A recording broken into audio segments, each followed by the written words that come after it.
Buenas tardes. Buenas tardes a todos. Hoy tenemos un vivo con la doctora Paola Pucci, que ya la tenemos en línea. Ya la estamos conectando.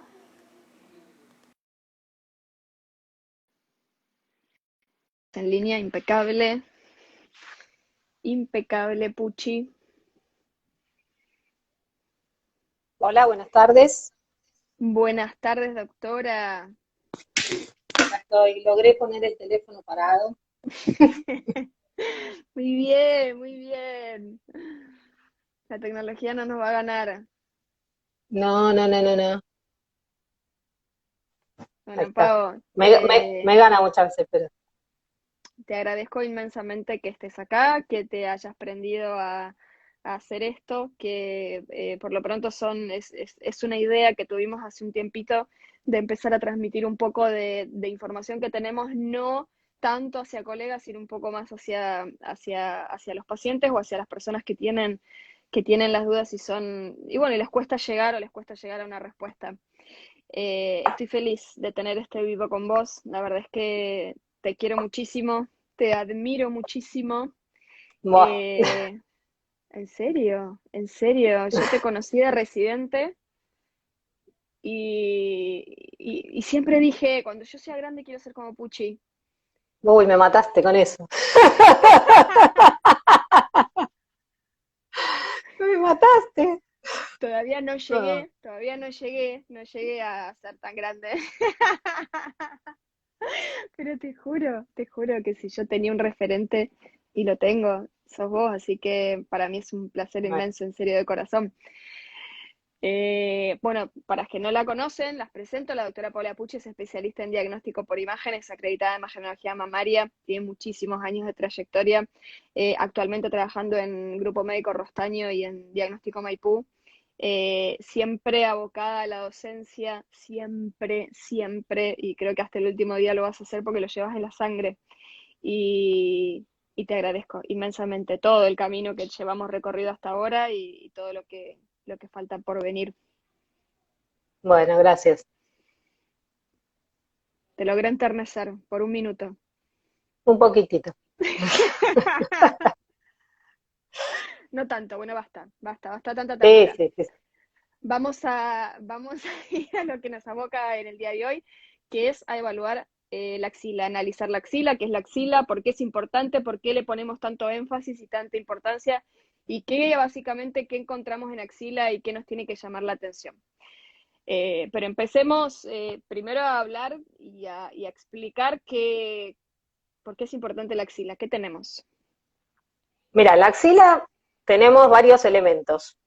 Tenemos una arteria y una vena, la vena y arteria axilar. Tenemos el plexo braquial. Tenemos los ganglios linfáticos, que es lo que mayormente evaluamos. En general, nosotros que hacemos mama, lo que más nos fijamos son los ganglios, pero bueno, tenemos todos estos elementos anatómicos que te estoy mencionando, que los que hacemos imágenes los tenemos que conocer para no confundir elementos que pueden ser normales con algo patológico, ¿sí? También, bueno, podemos tener, que es muy importante y que muchas veces se palpa y trae algunas inquietudes, es tejido glandular en la axila, que queda como resabio del desarrollo y queda todo un caminito como de tejido glandular, lo mismo que la mama, pero que se proyecta hacia la axila. Y eso es bastante frecuente, a pesar de que no lo ve, no, a veces no se palpa ni se ve de afuera, pero cuando hacemos las mamografías y hacemos las proyecciones axilares, si uno presta atención, ve que muchas veces hay tejido axilar en la axila. Otras veces es clínico y se ven como bultitos, bolitas. Algunas veces no es tan evidente y se nota cuando las pacientes se quedan embarazadas, que le crece la mama y le crece la axila. Incluso puede haber pezones supernumerarios y en los momentos de la lactancia empezar a darle de mamar al bebé y que te empieza a salir la leche también por el pezón que tenés en la axila. Bastante molesto. Si alguien lo sufrió, sabe de lo que le estoy hablando. Muy bien, Pau, nombraste los ganglios axilares como una estructura que tenemos en las axilas. ¿Por qué son importantes? ¿Cuál es la función que tienen? Bueno, los ganglios son como si fueran un filtro, así que están ahí para protegernos y tratar de limitar las enfermedades, las infecciones y todo. Entonces, cualquier cosa que nosotros tenemos, los ganglios están ahí como atentos a ver cómo nos pueden defender.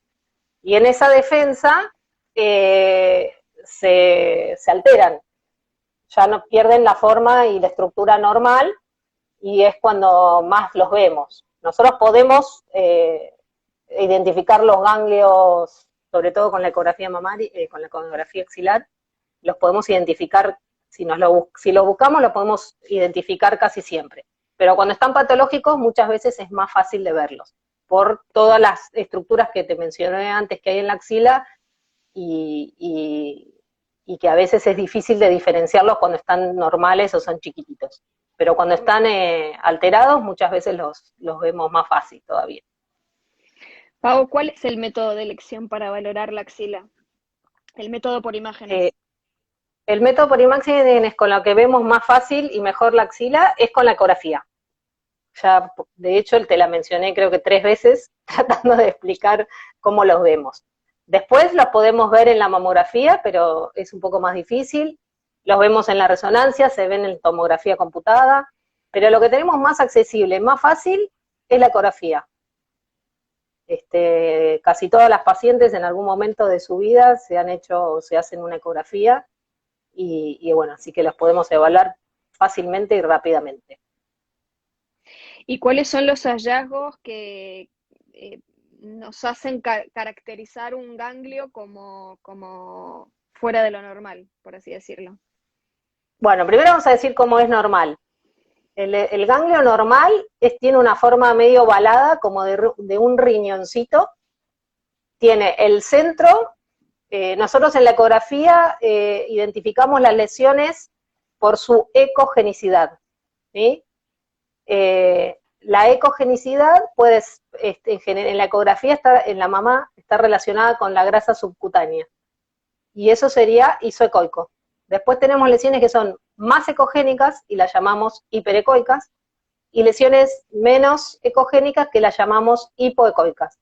Los ganglios normales tienen el centro hiperecoico, porque tiene mucha grasa, y la corteza, que es la periferia del ganglio, un poquitito más hipoecoica, ¿sí? Y tiene 2 o 3 milímetros de espesor, esa corteza, puede tener menos, puede ser que a veces solo las identifiquemos por lo hiperecogénico, sobre todo en las pacientes mayores, y cuando se altera se va perdiendo sobre todo la hiperecogenicidad central, se va engrosando lo que es la corteza, en vez de tener 2, 3 milímetros, empieza a engrosarse y a verse 3, 4, 5, bueno, dependiendo de cuán alterado esté el ganglio, y se va perdiendo el centro hiperecoico que es tan característico del ganglio normal.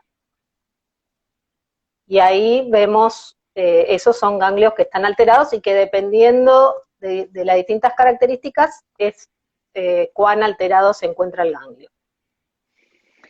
Bien, nunca en ningún momento estás nombrando el tamaño del ganglio en sí, siempre nombraste el grosor de la corteza. ¿Es importante el tamaño de un ganglio? En realidad el tamaño en sí no es tan importante como esto que estamos diciendo de la estructura. Lo que nosotros nos fijamos más es la estructura del ganglio, no el tamaño. Podemos tener un ganglio de 2 centímetros, 2 centímetros y medio, que por ahí en otra parte del cuerpo es una cosa alterada. En la axila pueden tener ese tamaño, pero si tienen estas características que mencioné al principio, de la corteza finita y el centro hiperecoico que se mantiene, no importa el tamaño. Podemos tener, al contrario, ganglios chiquititos, de 5 o 6 milímetros, que en vez de verlos así, con la corteza hipoecoica y el centro ecogénico, lo vemos todo hipoecoico y redondito, que han perdido esa forma que les decía que es medio ovalada, arriñonada, se hacen más redondos y a pesar de que tienen 6, 7 milímetros, consideran que están alterados y tienen un tamaño menor. Así que el tamaño no es lo más importante, sino la estructura. Bien, veo que tenemos varios fans tuyos. Ya tenemos a la doctora Sarkis, a la doctora Moró. Bueno, no sé qué va a aprender la doctora Sarkis y la doctora Moró de lo que yo estoy diciendo, porque son súper expertas también en esto, así que es acompañamiento porque me quieren mucho. Sí, sí. Y yo la quiero a ella. Pau, acá nos preguntaban, ¿qué significa adenopatía? Cuando te lo ponen... Bueno, cuando decimos adenopatía es porque el ganglio está agrandado. En este caso no tendría tanta importancia que fuera grande, sino que está alterado esta estructura, ¿sí? Y ahí es cuando nosotros decimos que hay adenopatía, cuando la estructura del ganglio está alterada. Perfecto. ¿Qué es lo que te preocupa cuando encontrás un ganglio en una axila, cuando encontrás ganglios en las dos axilas? ¿Qué es una señal de alarma para vos que digas, esto me preocupa? Mira, en general se considera que si nosotros, por ejemplo, no tenemos ninguna lesión en la mama, porque si tenemos una lesión, digamos, voy a diferenciar lo que es tener lesión en la mama y no tener lesión en la mama. Si nosotros tenemos una lesión en la mama, que la consideramos sospechosa, y encontramos de ese mismo lado un ganglio que está de forma alterada o de estructura alterada, ahí es como que nos llama más la atención, ¿sí? Como que es preocupante. Ahora, si no tenemos ninguna lesión en la mama, la preocupación va a depender más que nada de cuál es esta estructura que tiene, y si es, por ejemplo, unilateral o si es bilateral. Cuando los ganglios están alterados bilateralmente, tenemos que primero investigar que la paciente no tenga ninguna situación de inflamación o infección sistémica, digamos, de todo el cuerpo, por eso es que vamos a tener de los dos lados. Los ganglios de los dos lados también pueden estar alterados en situaciones más graves, como las enfermedades, la leucemia o la linfoma, que también alteran los ganglios, y ahí los vamos a tener de manera bilateral. Y muchas veces los tenemos unilateral, y también puede ser alguna situación benigna, inflamación. Los ganglios son muy sensibles, entonces cualquier cosita que tengamos ahí, por ejemplo, la depilación, puede hacer que los ganglios se vean un poquitito alterados. Y a veces se alteran de los dos lados y a veces uno.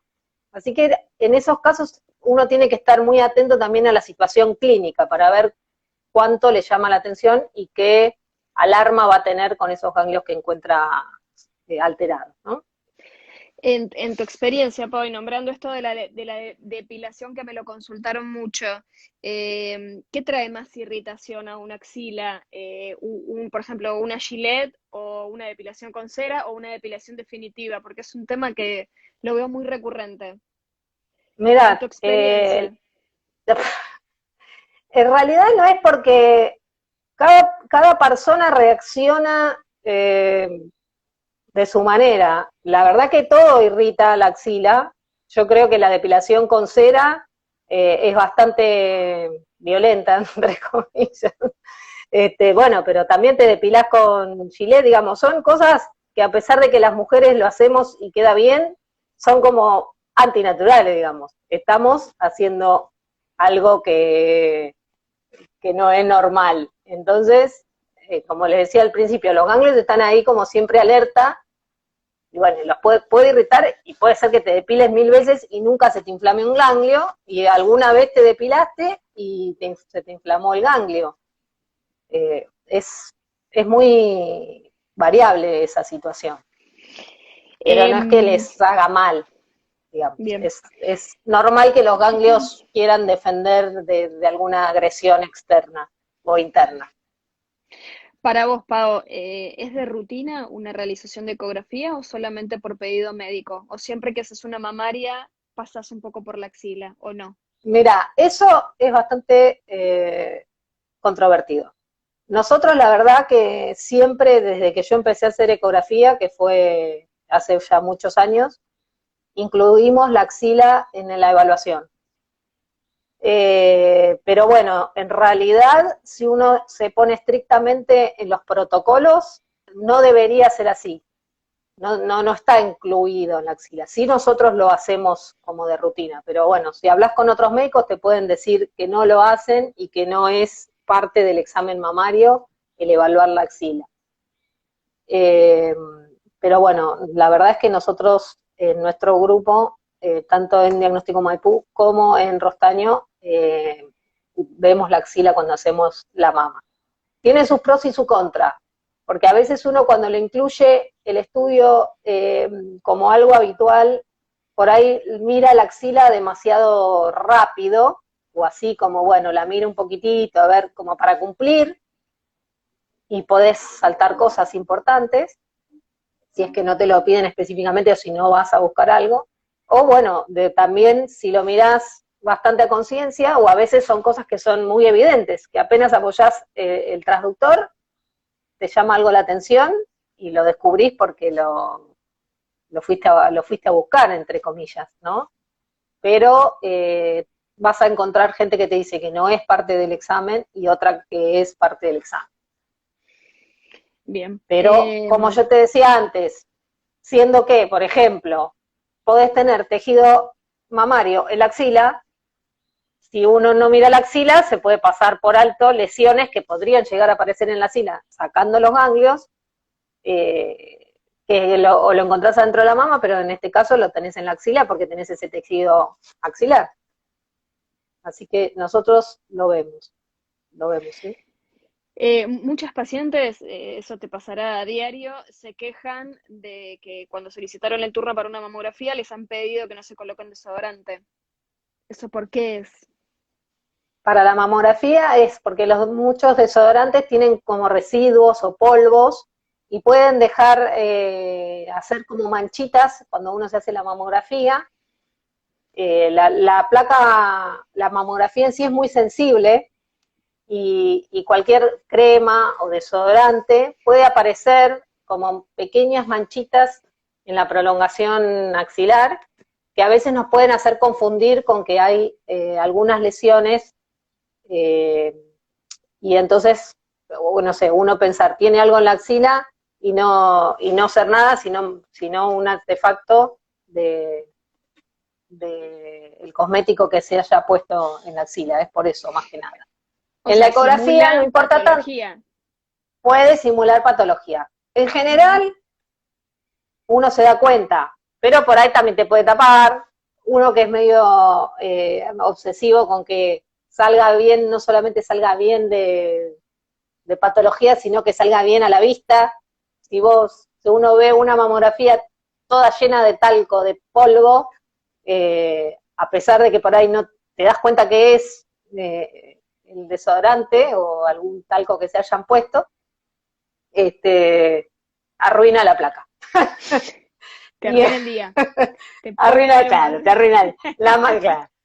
No, y después puede pasar que, por ejemplo, muchas pacientes tienen lunarcitos o verruguitas, y entonces cuando uno se pone el desodorante y tiene ese polvo, ya lo ves como si fuera un nodulito con el polvito y pensás que es un nódulo patológico porque es nada, es una cosa totalmente normal que la estamos viendo mal por eso.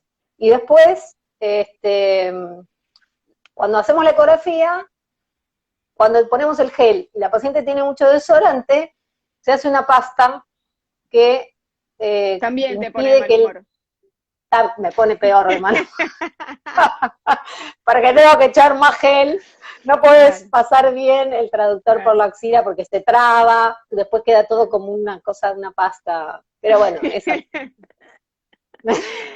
Pau, ¿cómo clasificás los ganglios? ¿Usás alguna clasificación? Bueno, hay una clasificación que es bastante frecuente de utilizar. Yo ahora la realidad es que no la estoy utilizando tanto, sino que hago la descripción de cómo lo veo al ganglio. Ajá. Voy a explicar. Nosotros utilizamos para clasificar las lesiones de la mama el BI-RADS. No sé si todos los que están escuchando la clase conocen eso. Es la clasificación que nosotros tenemos para evaluar las lesiones en la mama de 1 a 5 por el grado de sospecha. En su momento, cuando se empezó a escribir el BI-RADS,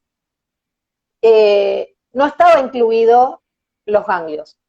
Entonces empezaron a surgir clasificaciones para clasificar los ganglios, ¿sí? Y en base, existe una clasificación que es muy utilizada, que es la clasificación de Betti, ¿sí? Que clasifica los ganglios de 1 a 6, y después eso se hizo una adaptación para que fuera más parecido al BI-RADS, de 1 a 5, según la forma del ganglio y el espesor de la corteza.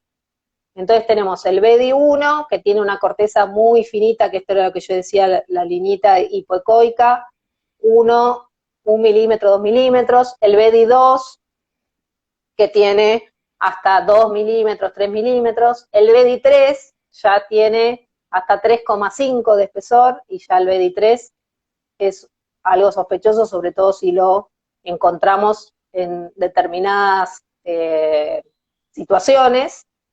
El Betti 4 ya tiene un engrosor de corteza mayor de 4, y puede ser como si fueran abollonaduras, digamos, como solamente un aumento focalizado de la corteza, que eso es bastante sospechoso. Y después, el Betti 5 y el 6, que ya pierden el hilio que le decíamos, la parte hiperecoica, y el ganglio se ve todo hipoecoico, o a veces incluso está tan negrito que lo confundimos con quistes, y que no son quistes, porque en la axila casi quistes no hay, y esos son los ganglios más sospechosos. Cuando se incorporó el estudio del ganglio en el BI-RADS, ya ahora hay toda una descripción de cómo haces el ganglio, si perdió la forma, de cuánto es el grosor, y eso, pero ya la clasificación es solamente si los ganglios no tienen la estructura que nosotros consideramos normal, y no conocemos que tenga alguna infección o inflamación sistémica, o un linfoma o una leucemia, ahí se utiliza el BI-RADS 4 para decir estos ganglios son sospechosos. Si después, además, tenemos, por ejemplo, una lesión muy sospechosa en la mama y además muchos ganglios axilares, ahí ya podemos ponerle un BI-RADS 5, ¿sí? Que sería el máximo de sospecha que nosotros tenemos en la clasificación.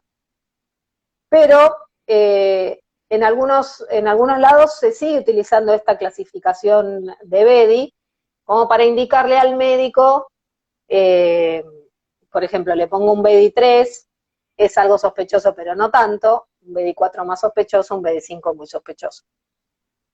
Yo particularmente ya no utilizo esa clasificación, sino que hago una descripción de cómo veo los ganglios, y si le pongo 4 si corresponde, si no tiene todas estas patologías que dijimos.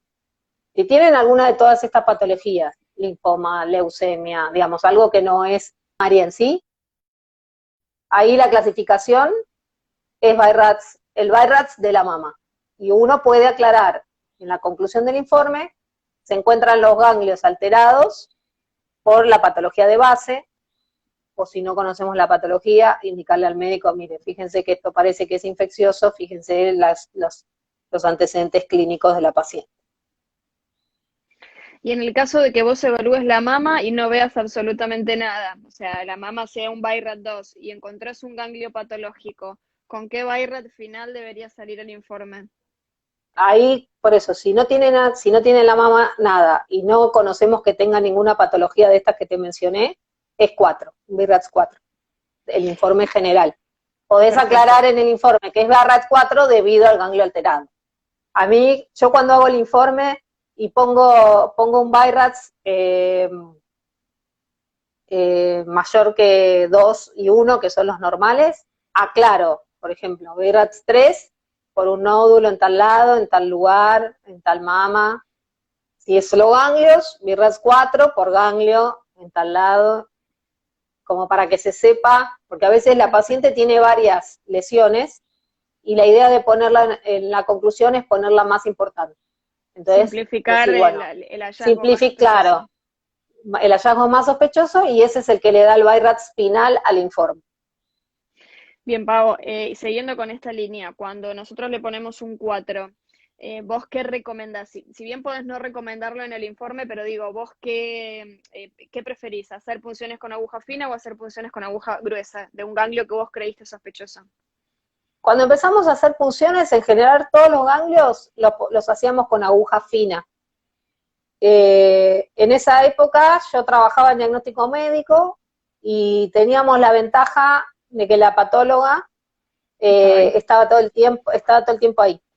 Entonces, yo cualquier momento tenía una punción, hacíamos citológica con aguja fina, la llamaba la patóloga, la doctora Basi, pim, bajaba, porque es muy importante cuando uno hace con aguja fina, como saca células y no está viendo el material que saca, que alguien lo mire, alguien no, la patóloga lo mire y te diga que el material que está sacando es suficiente o va a ser suficiente para hacer un diagnóstico. Ahora que ya no tengo esa posibilidad y después de que empezamos a punzar, porque cada vez se punzan más las axilas, antes por ahí uno no se punzaban tanto, la realidad es esa, a pesar de que veíamos la sospecha de los ganglios, como cambió el tema de la cirugía de axila, cambió esa parte también. Antes por ahí si uno veía un ganglio sospechoso, tenía una lesión en la mama y el ganglio ya, bueno, se veía cuando se operaba la mama. Hacemos mucha aguja gruesa, ahora, mucha aguja gruesa. Le perdimos el miedo a la aguja gruesa en la axila. Bien. Así que la mayoría de los ganglios los hacemos con aguja gruesa. ¿Hay alguna contraindicación para que vos digas, no hago esta punción de axila? Mira, la única sería que la paciente, no sé, tenga una alteración importante de la coagulación o que los ganglios lo vea, me pasó en realidad no con un ganglio, sino con una paciente que tenía una lesión axilar que estaba muy pegada a la arteria axilar y que yo no tenía manera de esquivarla y eso sí es muy peligroso porque si uno se hace un corte con la aguja de la arteria axilar es una lesión grave, digamos. Pero la realidad es que la mayoría de las pacientes se pueden punzar. Otras condiciones son cuando las pacientes están operadas, que ya le han sacado algunos ganglios, y tiene mucha cicatriz en la axila, y tiene muy poquitito espesor para que uno entre, a veces también es difícil hacer con gruesa, y esas pacientes las hacemos con aguja fina. Pero bueno, como es difícil entrar, también es difícil con la fina, y a veces si hay mucha fibrosis, también la aguja fina es difícil de hacer el diagnóstico, porque viene menos fácilmente el Bien. material. Bien, yendo un poco más a lo técnico, si haces funciones con aguja gruesa, ¿utilizas una pistola automática o semiautomática? En general, uso automática. Podría ser en algunos casos en los que también veo que está muy, muy chiquitito el espacio, se puede usar una semiautomática porque no tiene tanta excursión la aguja. ¿Sí? Vamos a explicar que las agujas automáticas tienen un disparo largo y uno se tiene que poner un poquitito alejado de lo que quiere punzar y depende de la aguja puede excursionar 1,5 centímetros o 2 centímetros más o menos. Entonces ahí uno tiene que calcular que tiene que tener bastante espacio para no hacer un lío de esto que estamos diciendo. Entonces, en cambio la semiautomática, el corte es más cortito y entonces no pasa para atrás para atrás de la lesión que queremos biopsiar. Pero la realidad es que nosotros, la mayoría de los ganglios los punzamos con la gruesa. Todo es cuestión también de práctica, ¿no? Sí, seguro. De habilidad manual. Preguntan, marcar los ganglios antes de neoadyuvancia. ¿Se usa eso? ¿Cómo se Sí, se marcan? usa. Los ganglios se pueden marcar con clips o se pueden marcar con carbón, que es lo que utilizamos más habitualmente nosotros. ¿Y se coloca carbón previo a la neoadyuvancia? Previo. El tema es cuando nosotros vemos una lesión sospechosa en la mama y que tiene la axila comprometida y esas pacientes van a ir a neoadyuvancia, ponemos clips en la lesión de la mama y se puede poner un clip o carbón en el ganglio.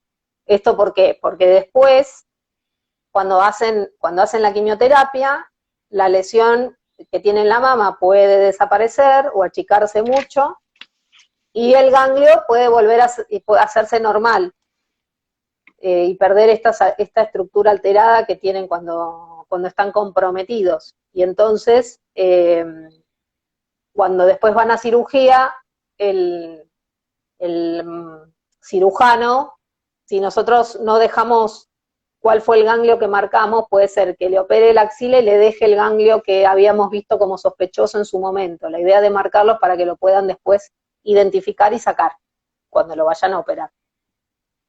Perfecto. ¿En qué casos te vales de la resonancia como un estudio secundario? En general, no utilizamos la resonancia para evaluar la axila porque la evaluamos bien con la ecografía.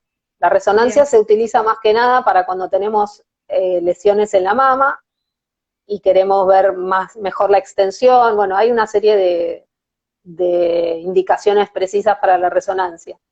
Lo que sí puede pasar, por ejemplo, es que tengamos una lesión en un ganglio, lo hayamos biopsiado y nos dé que corresponde a una metástasis de un carcinoma de mama y que nosotros por imágenes, mamografía y ecografía no lo veamos, que no es una cosa muy frecuente, pero alguna vez puede pasar.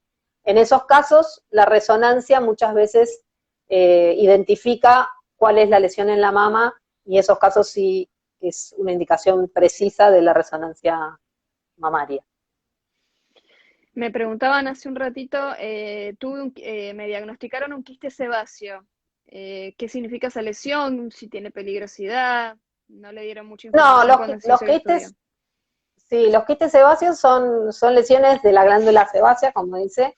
En general están subdérmicos, a veces pueden ser grandes, pero no tienen más que la molestia que te puede ocasionar, no es algo problemático.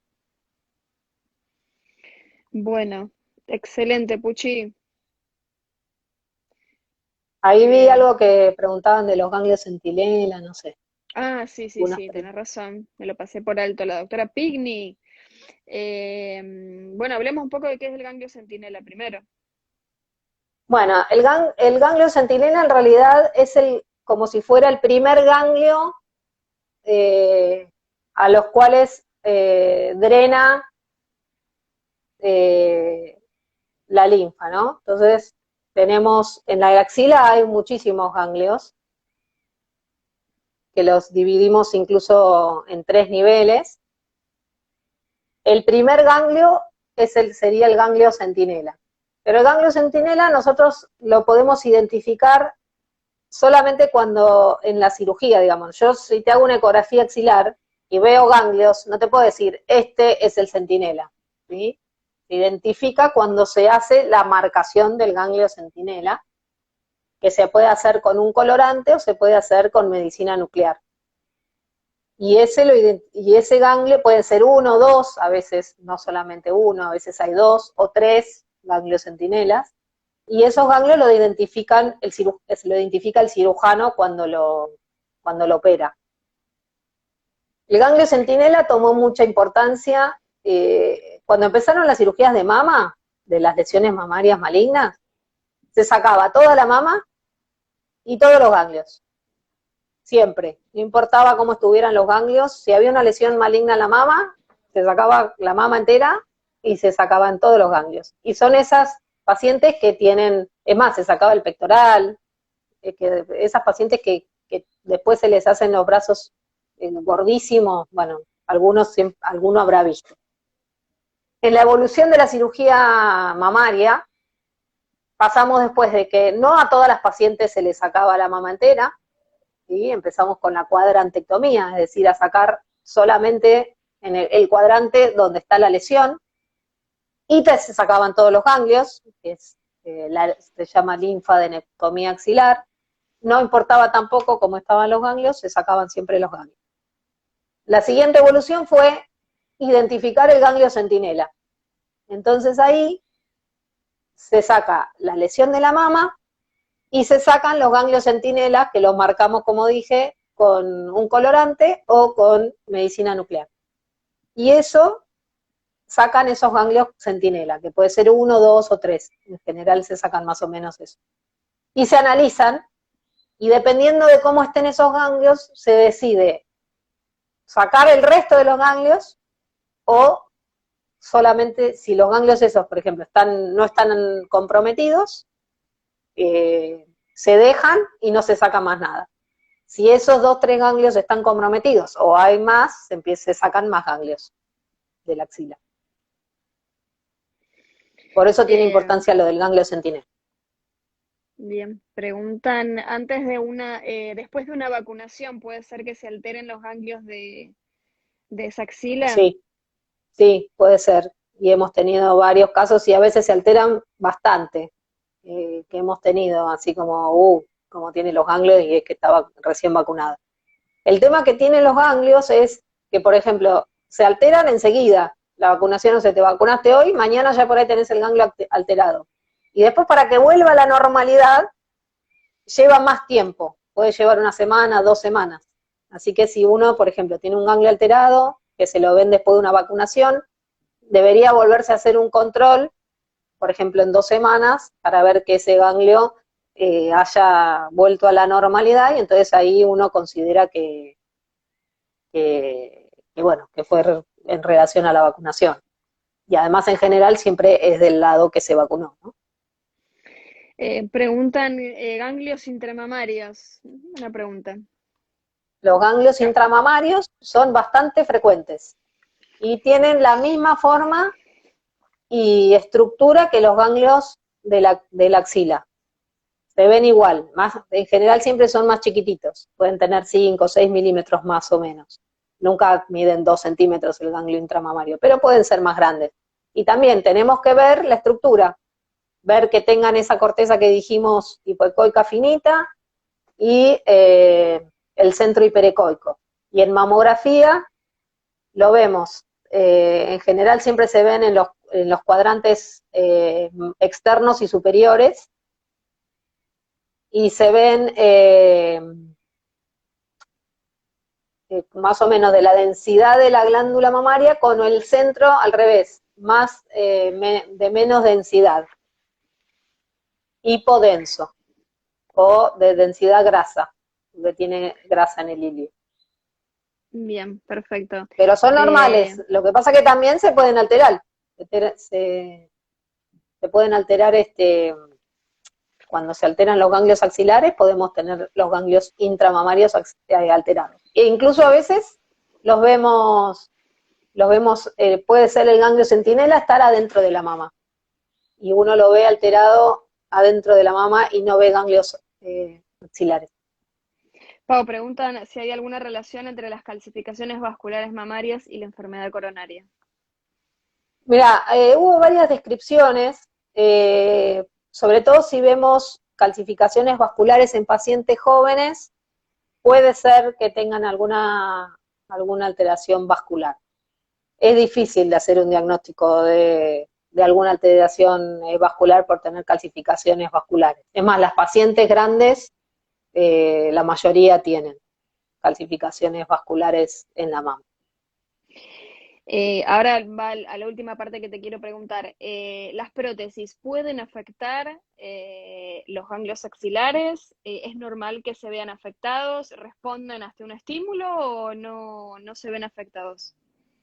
Algunas pacientes no le afectan para nada. Otras pacientes tienen esto como los ganglios también, así como les decía al principio, como así alertas, pobrecitos, pero piensen que las prótesis son cuerpos extraños y a veces los ganglios reaccionan. Y hay pacientes que de manera habitual tienen los ganglios un poco alterados, digamos que el grosor de la cortical aumentado, y eso es en base por las prótesis. Después, lo otro que tienen las pacientes con prótesis es que los ganglios axilares pueden filtrar la silicona y queda la silicona atrapada, y entonces esos ganglios los vemos con silicona, que se llama con tormenta de nieve o con ruido ecogénico.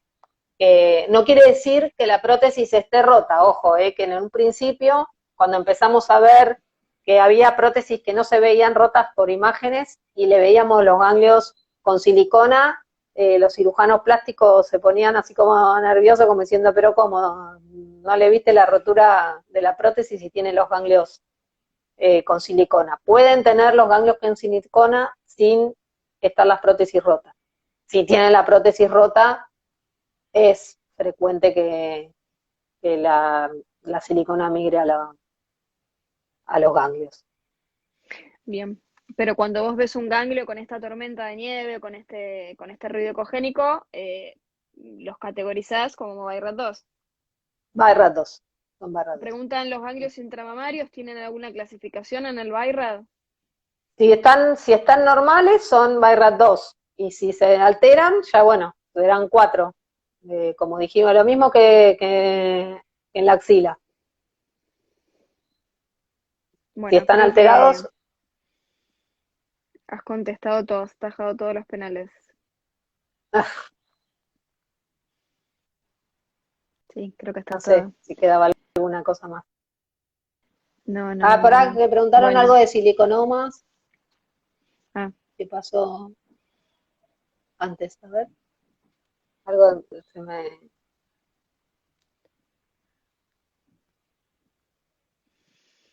Pero bueno, puede haber sí, siliconomas en la axila, puede haber siliconomas en la mama. Los siliconomas vemos, se ve la silicona libre, la vemos así también, como esta tormenta de nieve, y los siliconomas se ven como bolitas negras, anecoicas, y pueden tener un poquito de refuerzo entre medio de esta tormenta de nieve. Eso, así se ven los siliconomas. Puede haber en la axila, y a veces hay que tener cuidado porque los siliconomas, como los vemos así negritos, podemos pensar que se tratan de ganglios alterados, y no, y es que se fue la silicona para la axila y se formaron siliconomas en la axila. Una manera de poder diferenciarlo, esto no lo mencionamos para nada, es con el Power Doppler o Doppler color, que ayuda también en la categorización de los ganglios. Y por ejemplo, si vemos una de este tipo de bolitas y nos da la duda si es un ganglio o no, podemos utilizar el Doppler. Los siliconomas en general no tienen señal, y los ganglios que están totalmente alterados y negritos seguramente sí van a tener alteración en la señal Doppler, así que eso es una manera de... y te hago la última pregunta y te dejo tranqui. ¿En qué consiste esa alteración en el Power Doppler cuando un ganglio está alterado? Bueno, el Power Doppler, los ganglios tienen un vaso que entra por el hilio, y lo vemos siempre como que entra toda la vascularización por por el hilio. Y de ahí ¿cómo es? No me sale la palabra. Bueno. ¿Se bifurca? Cuando se bifurca, sí. Y lo vas viendo como las ramitas adentro del hilio, ¿sí? Sí. Cuando está alterado, en vez de verlo así, vemos los ganglios como entrando de la corteza o directamente en la corteza. Bien. Y bueno, y si está, eso es cuando podemos diferenciar que hay un hilio y la corteza. Ya cuando ya no vemos el hilio, ya toda la vascularización puede ser como alterada en todo lado, en la corteza, ya no sabes cuál es el hilio, por dónde entra. Perfecto, clarísimo. Un lujo, Pau. Yo estoy feliz. La gente también. Así que nada más que agradecerte y invitarte próximamente en breve para otro encuentro. Bueno, ¿Sí? hay que preguntar a alguien que tiene un ganglio y en el último le salió BRATS 4. No, bueno, podemos hablar esto si no están apurados. Sí, sí, no, no, no. Dale, dale. Acá ponen que tiene un BRATS 4 en el último control y si tiene que esperar a que pase la pandemia o no. En realidad, no. Cuando empezó la pandemia, las recomendaciones eran que los controles comunes se postergaran, pero nunca cuando habría lesiones ya diagnosticadas, como que hay que hacer los controles. Y ahora yo creo que tampoco hay que postergarlos, salvo que tengan más riesgo de, no sé, las pacientes en grupos de riesgo específicos para el COVID, ¿no? Pacientes mayores de 65, 70 años, pero si no, digamos como que es peor dejar pasar, encontrar una lesión mamaria a tiempo que el riesgo de tener COVID, que además en donde estamos atendiendo la mayoría de todos los grupos, están tomando todos los recaudos para que las pacientes vayan tranquilas a hacerse los controles. Así que no posterguen los controles por la pandemia. Salvo que tengan mucho riesgo, no sé, pacientes inmunodeprimidos, o bueno, pacientes más grandes y que no tengan lesiones conocidas o lesiones clínicas en la mama, sí, podrían esperar un poco. Bueno, clarísimo. Clarísimo, Pau. Me preguntan si va a dejar esta charla, si la dejo grabada. Si me da la autorización la doctora Pucci, se deja grabada para que la vean cuando quieran. Implantes mamarios y línea de Linguini, pregunta Ángeles Espinosa. Última, no nos quieren dejar ir. El signo de Linguini es un signo de ruptura intracapsular, pero eso nosotros lo vemos en la resonancia. ¿Sí? Con la ecografía también diagnosticamos las rupturas intracapsulares y el signo de Linguini se vería no se llama signo de Linguini en la ecografía, pero se ven como unas líneas, dos líneas ecogénicas adentro de lo que es el gel de silicona, y eso indica ruptura intracapsular. Muy bien. Te felicitan todos, la verdad. Tenés Bueno, más gracias. fans. Gracias, Pau, un lujo inmenso. Sos lo Bueno, más, Pucci, bueno, sos lo más. bueno, gracias. Nos vemos. Nos vemos pronto. Chao, chao. Chau, chau. Gracias a Gracias todos a por las, todos. por las felicitaciones. Chau. Buenas tardes.